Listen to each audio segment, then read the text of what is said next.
Imaginez un peu la scène, la fin du lycée au Maroc. Pour des milliers et des milliers de jeunes, ce moment ce n'est pas juste la fin d'un chapitre, non, c'est un véritable carrefour, un carrefour vertigineux. D'un côté, il y a la promesse d'un avenir brillant, et de l'autre, le poids d'une seule décision qui semble devoir définir toute une vie. La pression est juste énorme. Et boum, la première question fondamentale qui se pose. Université publique ou privée? D'un côté, la voie publique qui garantit un accès plus large au savoir. De l'autre, le privé qui fait miroiter des formations très spécialisées. Mais à quel prix? C'est ça le premier grand dilemme. Et juste après, bien sûr, vient la question du budget. Pour énormément de familles, cette question n'est pas un détail, c'est LA question centrale. Elle peut ouvrir des portes, bien sûr, mais elle peut aussi en fermer très brutalement. Ça ajoute une angoisse très concrète à un choix qui est déjà si compliqué. Et enfin, il y a le lieu. Est-ce qu'il faut rester près de sa famille ou alors est-ce qu'on part à l'aventure dans une grande ville universitaire comme Casablanca ou Rabat?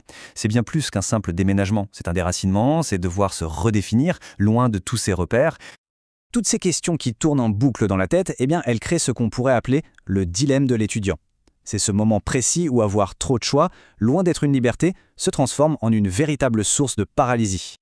Parce qu'attention, il ne s'agit pas de choisir entre A et B. Non, c'est une véritable jungle d'acronymes. Les NCG pour le commerce, les FTC pour les sciences et techniques, les ENSA pour les sciences appliquées. Chaque sigle est une porte vers un avenir différent. Et c'est si facile de s'y perdre. Au final, la décision, c'est un équilibre super fragile. Il faut tout peser en même temps. Le coût, la distance, les chances de trouver un travail après, la réputation de l'école. C'est un calcul hyper complexe, un vrai casse-tête, où la moindre variable peut absolument tout changer. Et les chiffres, ils sont très clairs. Cette incertitude, elle est massive. On a presque la moitié des étudiants qui naviguent encore à vue et 1 sur 5 qui admet être complètement perdu. Il n'y a qu'un petit tiers qui a une idée à peu près précise de son chemin. Le besoin d'un guide n'a jamais été aussi évident. Heureusement, face à toute cette confusion, une initiative a vu le jour. Elle a été conçue tout spécialement pour ça, pour répondre à ce sentiment d'être submergé et pour apporter un peu de clarté là où il n'y a que du doute.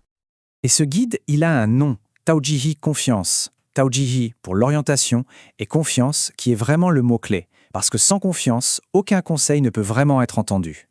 Cette initiative, elle est portée par une personne, Abderrahim, qui a senti ce besoin immense. Son projet, c'est d'accompagner les élèves de terminale dans ce parcours du combattant en créant un lien qui soit à la fois direct et bienveillant. Et sa philosophie est parfaitement résumée par ses propres mots. Il veut donner le maximum d'aide et faire sentir aux élèves que je fais vraiment un effort très important pour eux. Ce n'est pas juste de l'information, c'est de l'engagement. C'est l'idée de construire une relation pour apaiser les angoisses et permettre un choix serein. Alors, l'idée est excellente, mais comment ça se passe en pratique? La méthode de Tawjihi Confiance est en fait très structurée.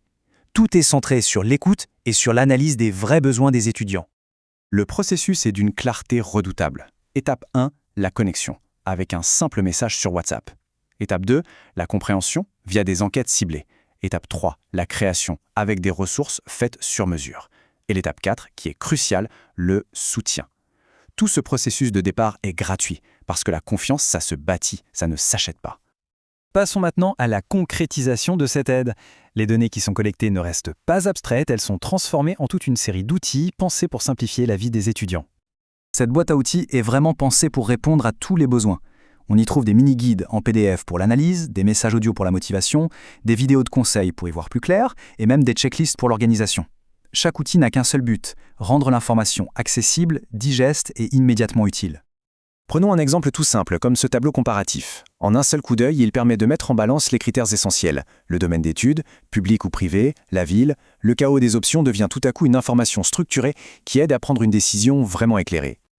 Si on prend un peu de recul, on comprend que l'impact d'une telle initiative va bien au-delà de la simple aide à l'inscription. En fait, il s'agit de redéfinir une expérience qui est fondamentale dans la vie d'un jeune. Parce que le vrai enjeu, il est là. Transformer ce qui est souvent vécu comme un processus écrasant en une expérience stimulante. C'est faire du choix de l'orientation non pas une épreuve, mais le premier acte fort de la construction de son propre avenir. Et ce graphique le confirme sans l'ombre d'un doute. Les services que propose Tawjihi la Confiance correspondent précisément aux besoins exprimés par les étudiants. La demande la plus forte, c'est le conseil en orientation. Et juste après, l'aide pratique pour s'inscrire, que ce soit dans le public ou le privé. La pertinence du projet est donc validée par ceux qui en ont le plus besoin. Et ça nous laisse avec une question finale, une question assez vertigineuse. En aidant chaque étudiant à faire un choix plus juste, plus aligné avec ses talents, quel sera l'impact à long terme sur toute une génération de futurs leaders ? Peut-être que cet accompagnement personnalisé n'est pas une simple aide, c'est peut-être l'investissement le plus stratégique qu'on puisse faire pour l'avenir.